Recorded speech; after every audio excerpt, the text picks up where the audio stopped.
Market यार्डात भरधाव टेम्पोचा थरार, भाजी विक्रेत्यानं मजुरांना उडवले, दोघे गंभीर जखमी. अपघाताचा सीसीटीव्ही व्हिडिओ व्हायरल.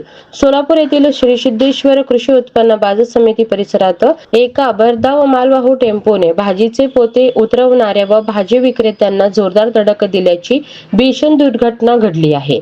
शनिवारी पहाटेच्या सुमारास घडलेली ही घटना परिसरातील सीसीटीव्ही कॅमेऱ्यात कैद झाली असून अपघाताचा थरार व्हिडिओ समोर आला आहे.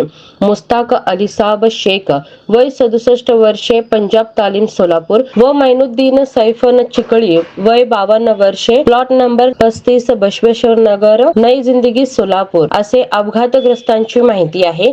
हे दोघे अपघातात गंभीर जखमी झाले आहेत. मार्केट यार्डात पहाटेच्या वेळी बाजारात भाजीपालांची आवक सुरू होती. रस्त्याच्या कडेला भाजीचे ढीग आणि पोते ठेवण्यात आले होते. भाजीचे पोते डोक्यावर घेऊन वाहनात भरण्याचे तसेच उतरवण्याचे काम करत होते. त्याच वेळी भाजी मार्केट मधील केदारनाथ सपळे यांच्या दुकानासमोरून आलेल्या एका भरधाव पांढऱ्या रंगाचा मालवाहू टेम्पो चालकाचे वाहनावरील नियंत्रण अचानक सुटले. नियंत्रण सुटलेल्या हा टेम्पो थेट उभ्या असलेल्या मजुरांच्या दिशेने घुसला आणि एका भाजी घेण्यासाठी आलेल्या ग्राहकाला जोरदार धडक दिली.